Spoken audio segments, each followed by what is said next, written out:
Hello friends, आज का topic है सिंगल क्रिस्टल एक्सरे डिफ्रैक्शन। आज हम इसमें देखेंगे एक्सरे का डिफ्रैक्शन किस प्रिंसिपल में होता है, उसका क्या यूज़ है और इंस्ट्रूमेंटेशन उसका कि किन किन इंस्ट्रूमेंट में यूज़ होते हैं। सबसे फर्स्ट है introduction. Single crystal x-ray diffraction, short form XCRD, is an analytical technique used to determine the three-dimensional arrangement of an atom, crystal, solid. It involves direction X-ray, a single crystal, and analyzing the result of diffraction pattern to recognize the electron density and atomic position. जो single crystal x-ray diffraction है, उसका जो setup होता है, machine जो होती है, analytical instrument जो होता है, कुछ इस प्रकार का दिखता है। उसमें एक ट्यूब होती है जो एक्सरे को पास करवाती है, सैंपल होल्डर होता है, यहाँ पे सैंपल को रखा जाता है, गैनियोमीटर होता है जिसमें ये सारा सैंपल रखा जाता है, उसका बीम सारा अरेंजमेंट, उसको गैनियोमीटर एक तरह का उसका बेस होता है। जो इंस्ट्रूमेंट है, पूरा एनालिटिकल जो टेक्निक है, उसकी जो अलग अलग जो पार्ट है, जो पूरा सिंगल क्रिस्टल पे जो बेस है एक्सरे, वो सारा सेटअप है वो गैनियोमीटर पे डिपेंडेंट होता है। डिटेक्टर होता है जिसपे जो एक्सरे है वो डिफ्रैक्ट होकर के उसका जो पोजीशनिंग है वो बताता है। उसके बाद ही वो जो डिटेक्टर है उसको एनालाइज करके कंप्यूटर द्वारा हम किसी भी क्रिस्टल के स्ट्रक्चर को डिटरमाइन करते हैं। नेक्स्ट है single crystal x-ray diffraction. Single crystal x-ray diffraction is a non destructive analytical technique which provide detailed information about the internal lattice of a crystal substance including unit cell dimension, bond length, bond angle and detailed side or ring direction related in a single refinement. Whether the data generated from X-ray analysis is interpreted and refined to obtain the crystal structure. जो single crystal x-ray diffraction है वो non destructive analytical technique है। Analytical technique का मतलब होता है एक ऐसा टेक्निक जिसमें हम किसी भी जो मॉलिक्यूल है उसका स्ट्रक्चर या जो कोई क्रिस्टल है उसके स्ट्रक्चर को डिटेल वे में उसका यूनिट लेंथ पे जो बहुत ही छोटा अमाउंट है उस पर हम उसके डिटेल्स को जान सकें। जो क्रिस्टल है उसका कितने लेयर है, किस लेयर से फॉर्मेशन है, लेयर के बीच में डिफरेंस है, डिस्टेंस की कितनी है, लेयर की जो स्ट्रेंथ है, विड्थ है, वो सबको डिटरमाइन करने के लिए हम एनालिटिकल टेक्निक का यूज करते हैं। और जो हमारा XRD है वो भी एक एनालिटिकल टेक्निक है जो हमें बताता है लेंथ, बॉन्ड एंगल, किसी क्रिस्टल का लेंथ, बॉन्ड एंगल, डायमेंशन, इन सब चीजों को वो हमें प्रोवाइड करवाता है। नेक्स्ट इसका शॉर्ट देख लेते हैं, working process. High quality single crystal is mounted on a goniometer. अभी जस्ट आपको बताया कि जो गैनोमीटर होता है वो उसका मेन सेटअप होता है। ये जो पूरा सिस्टम है उसको गैनोमीटर बोलते हैं। जो गैनोमीटर है उस पे सेटल होता है क्रिस्टल, सैंपल है हमारा, आप देख सकते हैं जो सैंपल है वो गैनोमीटर पे सैंपल है। X-ray are directed at the crystal and the diffraction beam are collected by detector. X-ray जो सोर्स है, बीम है, उसको क्रिस्टल के ऊपर डाला जाता है। उसके बाद जो डिटेक्टर है हमारा वो डिटेक्ट करता है कि जो आपका क्रिस्टल है वो कितना अब्सॉर्ब हुआ है या कितना रिफ्लेक्ट हुआ है और स्कैटर्ड हुआ है। नेक्स्ट है the angles and intensity of these beams are used to calculate electron density map. From this map the atomic structure is determined. जो हमारा डिटेक्टर है उसमें जो भी इमेज का फॉर्मेशन होता है वो बताता है जो इलेक्ट्रॉन है, सैंपल में हमारा जो क्रिस्टल है उसमें जो इलेक्ट्रॉन्स है, क्लाउड है, इलेक्ट्रॉन का क्लाउड है, वो किस अरेंजमेंट में है, उसकी डेंसिटी कितनी है, ये सब जो डिटेल्स है वो हमको डिटेक्टर बताता है। उसी के माध्यम से हम जान पाते हैं कि किसी भी क्रिस्टल का जो स्ट्रक्चर है वो कैसा होगा। Next output unit cell dimension. इससे हमें क्या क्या प्राप्त होता है? यूनिट सेल डायमेंशन, सबसे छोटी उसकी इकाई, उसके डायमेंशन का पता चलता है। एटॉमिक कोऑर्डिनेशन, जो एटॉमिक है वो किस फॉर्म में अरेंज है, बॉन्ड लेंथ और बॉन्ड एंगल, जो लैटिस है उसमें कौन कौन सी बॉन्ड एंगल प्रेजेंट है, मॉलिक्यूलर कॉन्फ़िगरेशन, किसी भी लैटिस का, किसी भी सैंपल का, किसी भी ऑब्जेक्ट का जो फॉर्मेशन है उसका मॉलिक्यूलर बेसिस है उसका रिलेटेड हमको पता चलता है। जो मॉलिक्यूल्स है किसी लैटिस के किस फॉर्म में उस मॉलिक्यूल के अंदर अरेंज है। नेक्स्ट है प्रिंसिपल कि जो हमारा single film crystal x-ray diffraction है वो किस बेसिस पे किस प्रिंसिपल पे वर्क करता है। उसका जो प्रिंसिपल था उन्होंने ब्रैग साइंटिस्ट ने दिया था अपना नाम पे ब्रैग्स लॉ। उसके बेसिस पे हम डिटरमाइन करते हैं कि जो क्रिस्टल है उसका स्ट्रक्चर कैसा है, उसी पे एक्आरडी पूरा वर्क करता है। तो उनका सिंपल सा था कि अगर किसी क्रिस्टल है तो उस पे किन किन चीजों का हमें ध्यान देना है। तो उनका जो सिंपल सा लॉ था वो था n lambda is equal to 2d sin theta. Sorry हम पास छूट गया है n d n थीटा। उसमें n ऑर्डर ऑफ रिफ्लेक्शन, जो भी आपका वेव है उसके नंबर को, वेवलेंथ उसकी इंटेंसिटी को, distance between two atomic plane, जो हमारा प्लेन है किसी क्रिस्टल का जो लेयर होगा उसे हम बोलेंगे एटॉमिक प्लेन, उसके बीच का जो डिस्टेंस है उसको दी रखा गया है। Angle of incident and reflection, जो रिफ्लेक्शन है उसका और जो इंसिडेंट रे जो भी हमारा एक्स रे का जो रेज है एक्स रेज है उनका जो इंसिडेंट है उसका एंगल और जो रिफ्लेक्शन है रिफ्लेक्टेड रे है उसका एंगल, उसको हम थीटा से डिनोट किया है। This law explain how x-ray reflect off parallel planes in the crystal lattice producing diffraction patterns. इन्होंने बताया था कि जब किसी क्रिस्टल के ऊपर आपका ये जो क्रिस्टल है वो मल्टीपल लेयर से मिलकर के बना होता है, जब भी उस पर कोई जो वेव आकर के हिट करती है तो वो कुछ अमाउंट में रिफ्लेक्ट होता है और कुछ अमाउंट में ऑब्जर्व हो जाता है। यहां पास एक डिटेक्टर लगा होता है, ये आपका सोर्स हो गया। जब सोर्स से कोई भी वेव आएगा वो अलग अलग अमाउंट पे आएगा, अलग अलग लाइनिंग में आएगा।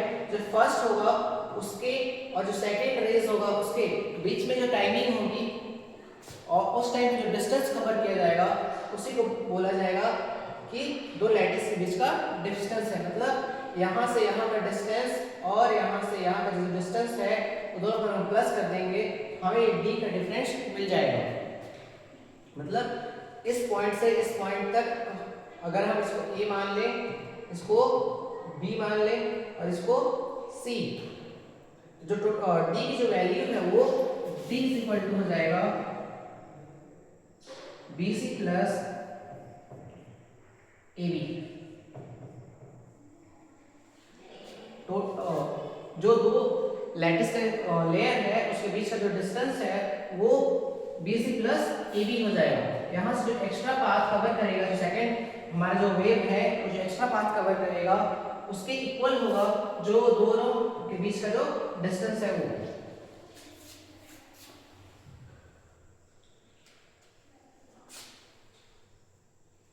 Two different light beams are scattered at the same angle of a crystal। जो दोनों स्कैटर्ड लाइन है, जो दोनों लाइट की जो बीम है वो जो स्कैटर्ड हुआ है ये दोनों का एंगल जो होगा वो सेम होगा। The inter-atomic distance between the planes of atom can be determined by the extra distance traveled by the second beam। जो हमारा फर्स्ट बीम है ये और ये सेकंड बीम, ये फर्स्ट आकर के इतने दूरी तक में फर्स्ट लेयर से हिट कर गया और वहां से वो स्कैटर्ड हो गया। बट जो हमारा जो सेकंड बीम है वो उतने ही टाइम पे उतने ही डिस्टेंस ट्रैवल करने के बाद सेकंड लेयर से हिट नहीं कर पाया, वो कांटेक्ट में नहीं आ पाया। वो कुछ सेकंड के बाद या कुछ टाइम के बाद सेकंड लेयर से हिट किया और वो रिफ्लेक्ट हुआ। जो यहाँ इसकी डिस्टेंस है यहाँ से यहाँ बीच में इक्वल है और इसके डिस्टेंस इतने इक्वल है। जो एक्स्ट्रा डिस्टेंस है ये एक्स्ट्रा डिस्टेंस का एडिशन है, ये दो लेयर के बीच का डिस्टेंस होगा। नेक्स्ट है इसका रिक्वायरमेंट देखते हैं, किस किस चीज पे बेस्ड होता है, क्या क्या रिक्वायरमेंट होती है हमको पता करने के लिए। सबसे फर्स्ट है क्रिस्टल। आप किसी भी चीज का अगर पता करें तो सबसे पहले हमको सैंपल चाहिए होता है। सैंपल की कुछ मेजरमेंट होते हैं कि आपको सैंपल किस टाइप का चाहिए, तो उसके 3 पॉइंट्स हैं। Sample must be A crystal, जो हमारा टेक्निक है XRD बेस्ड ही है क्रिस्टल पे। जरूरी है कि जो आप सैंपल ले रहे हैं वो क्रिस्टल के फॉर्म में हो। सेकंड है टाइपिक साइज, जो क्रिस्टल है उसकी जो साइज है 0.1 to 0.5 mm होनी चाहिए, उससे बाहर का नहीं होना चाहिए। मतलब साइज की जो है वो क्रिस्टल का बहुत ही छोटा होना चाहिए। Quality, no twinning, no cracks, no intrusion. जो आपका क्रिस्टल होगा वो प्योर फॉर्म में होना चाहिए, उसमें कोई भी कट नहीं होना चाहिए, कोई भी क्रैक नहीं होनी चाहिए, कोई ट्विनिंग नहीं होनी चाहिए। ये सब जो क्रिस्टल है उसकी क्वालिटी होनी चाहिए, तभी आपका जो रिजल्ट है वो अच्छा आ पाएगा। नहीं तो जो आपका सिंगल क्रिस्टल एक्सरे डिफ्रेक्शन है वो अच्छे से नहीं हो पाएगा। नेक्स्ट है इंस्ट्रूमेंटेशन। इसमें हम देखेंगे जो इंस्ट्रूमेंटेशन है, जो सेटअप है, उसमें क्या क्या चीजें यूज होती है। सबसे फर्स्ट है एक्सरे सोर्स, जो आपका बीम लाइट है उसका सोर्स, किस किस बीम लाइट का यूज हम कर सकते हैं, किन किन लाइटों का यूज करते हैं, उसका बेनिफिट क्या है, कौन सबसे अच्छा है। तो सबसे फर्स्ट है सील्ड ट्यूब। एक सील्ड ट्यूब यूज करते हैं एक्सरे सोर्स के लिए। ये जो सेटअप है पूरा हमारा वो single field crystal x-ray diffraction का है। उसमें जो ये पोर्शन है वो हमारा सील्ड ट्यूब का है। यहाँ से हम सोर्स है, इसको हम सोर्स का नाम दे सकते हैं। यहीं से जो बीम है वो जनरेट किया जाता है। Sealed tube source common in laboratory setup, use as a metal target, usually palladium. इसमें जो यूज होता है एक्सरे बीम के लिए वो मोलिब्डेनम और कॉपर भी यूज होता है। जो सोर्स है सील्ड ट्यूब में वो मोलिब्डेनम और कॉपर ट्यूब का यूज किया जाता है। Bombard electrode by to produce x ray. Molybdenum और कॉपर पे ही बॉम्ब इलेक्ट्रॉन्स को बॉम्बर्ड करके हम एक्सरे जनरेट करते हैं। नेक्स्ट है compact and cost effective but intensity compact to synchrotrons. दूसरा जो सोर्स है एक्सरे सोर्स है वो सिंक्रोट्रॉन्स है। सिंक्रोट्रॉन से जो इसकी डेंसिटी होती है वो कम होता है, कम इफेक्टिव है बट इकोनॉमिक फ्रेंडली है। ये मोस्टली लैबोरेटरी में पाया जाता है, इसी का यूज किया जाता है। बहुत कॉम्पैक्ट है, अच्छा है, कॉस्ट इफेक्टिव है बट लोअर इन इंटेंसिटी। उसका जो इंटेंसिटी है वो कम है, मतलब उसका रिजल्ट आप अच्छे से नहीं पाएंगे बट ये जनरली आपको मिल जाएगा। सभी जगह अधिकतर जगह पर इसे यूज किया जाता है और ये ओल्ड पैटर्न है। नेक्स्ट है synchrotron source found in large scale research facilities produce extremely intense and tunable X-ray beams।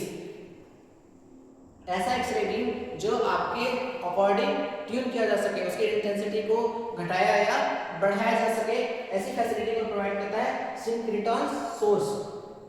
जो सिंक्रोट्रॉन सोर्स होता है वो आपको एक बहुत ही अच्छा इंटेंसिटी के साथ में चेंजेबल इंटेंसिटी के साथ सोर्स प्रोवाइड करवाता है। Ideal for very small crystal और कॉम्प्लेक्स, जो छोटे से छोटे क्रिस्टल के स्ट्रक्चर को बहुत ही डिटेल में प्रोवाइड करवाने के लिए, उसकी जानकारी को देने के लिए सफिशिएंट होता है। वो बहुत ही सिंपल तरीके से आपकी जो स्ट्रक्चर है क्रिस्टल का उसको बता पाता है। नेक्स्ट है enable rapid data collection and high resolution result. बहुत ही अच्छी क्वालिटी का जो आपका डिटेक्टर है वो इमेज को डिटेक्ट कर पाएगा। नेक्स्ट है कोनियोमीटर। जो कोनियोमीटर होता है वो सेटअप होता है, इस सेटअप को ही गैनियोमीटर बोलते हैं। इस पूरे चीज को ही गैनियोमीटर बोलते हैं, जिसपे पूरा सिस्टम टिका होता है। मतलब एक goniometer is a precious mechanical device that holds and rotates the crystal during data collection. जब भी आप डेटा कलेक्शन करते हैं या फिर उस फंक्शन को परफॉर्म करते हैं तो जो सारा इंस्ट्रूमेंट है उसको होल्ड करके रखता है गैनियोमीटर, और गैनियोमीटर ही सैंपल को रोटेट करता है जिससे कि वो आप 3D स्ट्रक्चर में इमेज को पास करें। Next, it allows the crystal to be oriented at various angles that different set of atomic planes can be diffracted X-ray types. 3 circle ganometer rotates around 3 axes. 4 circle ganometer adds an additional axis for more flexibility. जो गैनियोमीटर है वो ही provide कराता है आपको 3D structure and an extra structure for 4 axis to provide additional information. जो goniometer होता है वो रोटेट कर करके आपको स्ट्रक्चर प्रोवाइड करवाता है जिससे कि जो आपकी इमेज है वो बहुत ही क्लियर 3D और 4D में दिखेगा, जिससे जो क्रिस्टल की जो साइज है, लेंथ, एंगल वो बहुत ही क्लियरली विजिबल होती है। Accurate positioning is essential for complete data acquisition. किसी भी डेटा को अच्छे से पाने के लिए, अच्छे से प्राप्त करने के लिए एक्यूरेट पोजीशनिंग जरूरी है। सही जगह पे स्थापित रहेगा, सही जगह पे वर्क करेगा, तभी हमें करेक्ट डेटा मिल पाएगा, एक्यूरेट डेटा मिल पाएगा। नेक्स्ट है detector. Detector are charge coupled device and complementary metal oxide semiconductor. Detector होता है वो दो टाइप का होता है। Traditionally detector type are sensitive to low intensity x-ray, produce high resolution diffraction image. Newer technology, faster read out and lower power consumption, increasingly used in modern detectors. The detector captures the diffraction pattern which is analyzed to determine the crystal structure. जो detector होता है वो दो type का होता है, CCD और CMOS। सबसे पहले आता है CCD, चार्ज कपल्ड डिवाइस। एक पुराना डिवाइस है, इसका चार्ज कपल्ड डिवाइस जो होता है वो अच्छे से वर्क नहीं कर पाता है, उसकी जो एक्यूरेसी होती है वो बहुत कम होती है। न्यू टेक्नोलॉजी है CMOS जो कि फास्टर है, रिजल्ट फास्ट देती है, और इसका मॉडर्न डिफ्रैक्टोमीटर में यूज किया जाता है। The detector capture different patterns which is then analysed to determine the crystal. Crystal को अच्छे से प्राप्त करने के लिए इसका यूज किया जाता है।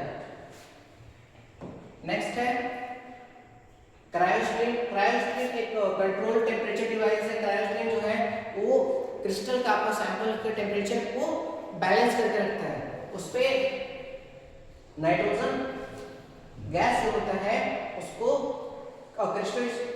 क्रायोस्ट्रीम is a device that directs a stream of cold nitrogen gas onto the crystal. जो क्रायोस्ट्रीम होता है वो nitrogen gas cold nitrogen gas को क्रिस्टल के ऊपर देता रहता है, जिसकी वजह से जो क्रिस्टल का टेम्परेचर है वो कम होता है और वो 90 to 400 केल्विन के बीच में मेंटेन रहता है। इसका यूज बहुत ही अच्छा है। अगर इसका आप यूज करेंगे तो क्रिस्टल टेम्परेचर है वो मेंटेन रहेगा, जो इसका एक्चुअल इलेक्ट्रॉन क्राउड है वो मेंटेन रहेगा, बैलेंस रहेगा, जिससे हमें जो क्रिस्टल का स्ट्रक्चर है वो एक्चुअल स्ट्रक्चर में प्राप्त हो पाएगा। अगर इसका यूज नहीं करेंगे तो उसकी टेम्परेचर बढ़ जाएगी, उसके इलेक्ट्रॉन क्लाउड चेंज हो जाएगा और उसका जो हमें रिजल्ट मिलेगा वो भी डिफरेंट मिलेगा। Radius thermal motion of atoms improving data quality. इसका यूज करने से जो डेटा आपको प्राप्त होता है, डिटेक्ट होता है, उसकी क्वालिटी इंप्रूव हो जाती है। Prevent crystal degradation during data collection. जो हमारा क्रिस्टल है ऑलरेडी बहुत ही छोटा है, वो और डिग्रेडेड ना हो जाए, उसका डैमेज ना हो, उसके लिए हेल्पफुल है। Next level temperature dependent studies. हम टेम्परेचर डिपेंडेंट स्टडीज कर सकते हैं, अलग अलग टेम्परेचर पे क्रिस्टल के अलग अलग स्ट्रक्चर को हम प्राप्त कर सकते हैं, उससे हम डिफरेंस जान सकते हैं कि जो क्रिस्टल है उसका इस टेम्परेचर पे क्या स्ट्रक्चर बनेगा, अलग नेक्स्ट टेम्परेचर पे उसका क्या स्ट्रक्चर बनेगा, दोनों को कंपेयर करके हम स्टडी कर सकते हैं। नेक्स्ट है strength of single crystal x-ray diffraction. उसका क्या क्या स्ट्रेंथ है। नो सेपरेट स्टैंडर्ड रिक्वायर्ड, कुछ भी अलग स्टैंडर्ड की रिक्वायरमेंट नहीं होती है। नो डिस्ट्रक्टिव, जो ये रिजल्ट है वो अच्छा रहेगा। Detail crystal structure including units and dimension. आप उसके छोटे से छोटे डायमेंशन को, बॉन्ड लेंथ को, बॉन्ड एंगल को, साइड ऑर्डरिंग इंफॉर्मेशन को आप कैलकुलेट कर पाएंगे। Determination of crystal chemical control on minerals chemistry आप उस क्रिस्टल को कंट्रोल कर सकते हैं। आप उसकी स्टडी करेंगे तब उसका जो क्रिस्टल है उसके स्ट्रक्चर को चेंज कर सकते हैं। With specialised chamber structure of high pressure and temperature phase can be determined. Cryostat की मदद से उसका अलग अलग टेम्परेचर पे, प्रेशर पे हम उसकी स्टडी कर सकते हैं। Power pattern can also be derived from single crystal specialised cameras. अलग अलग कैमरा का यूज करके सिंगल क्रिस्टल फील्ड का जो फेज है उसको हम स्टडी कर सकते हैं। इसका एग्जांपल है गैडोल्फ फील्ड। नेक्स्ट है limitation, must have a single robust stable sample. Generally जो सैंपल है हमारा मस्ट सिंगल हो, अच्छा हो, कोई भी उसमें डिफेक्ट ना हो, स्ट्रक्चर ठीक से हो, उसकी जो साइज हो एक्यूरेट हो। नेक्स्ट है optically clear sample. Twinned sample can be handle with difficulty. जो सैंपल है वो ट्विन्ड ना हो, उसका जो क्रिस्टल है वो क्लियर हो। Data takes is required between 24 to 72 hours. जो हमें डेटा मिलेगा इस क्रिस्टल का, उसका जो टाइम रिक्वायरमेंट होगी इस प्रोसेस में वो 24 to 72 आवर्स बीच में लगेगा। नेक्स्ट है इसका हम कहाँ यूज कर सकते हैं applications. New mineral identification crystal solution and refinement. नए क्रिस्टल के नए जो क्रिस्टल होगा, मिनरल क्रिस्टल होगा, उसका आइडेंटिफिकेशन में जो हमारा क्रिस्टल है वो कैसा है, पुराना से हम कंपेयर करके नेक्स्ट नए वाले जो क्रिस्टल है उसका स्ट्रक्चर को हम पता कर सकते हैं। Determining of unit cell bond length, bond angle. किसी भी क्रिस्टल का बॉन्ड लेंथ, बॉन्ड एंगल और यूनिट सेल के बारे में बता सकते हैं। उसका साइज कैसी है, ऑर्गेनाइजिंग कैसी है, जो लैटिस है उसका लेयर क्या है, लेयर के बीच में डिफरेंस क्या है, उसका स्ट्रेंथ कैसा है। Characterisation of cation and ion coordination. इसमें हम कैटायनिक और एनायनिक सैंपल का भी यूज कर सकते हैं। Variation in crystal lattice with chemistry. Crystal के बारे में और भी जानकारी हमें मिल सकती है। उसके लैटिस स्ट्रक्चर के बारे में, splice chamber structure of high pressure और अलग अलग टेम्परेचर पे हम उसका स्टडी कर सकते हैं। Determination of crystal chemical versus environment condition, mineral chemistry. अलग अलग एनवायरनमेंट में किसी भी क्रिस्टल का हम उसका डिटेल पता कर सकते हैं, जिससे कि उस केमिकल्स का यूज हमें पता चल सकता है। Powder pattern can also be derived from single crystal by use of specialised cameras. Special camera को यूज करके इसी का नेक्स्ट फॉर्म है पाउडर पैटर्न। ये सिंगल क्रिस्टल था, नेक्स्ट है मल्टीपल क्रिस्टल जिसको हम powder pattern, powder crystal x-ray diffraction के रूप में जानते हैं। Thank you.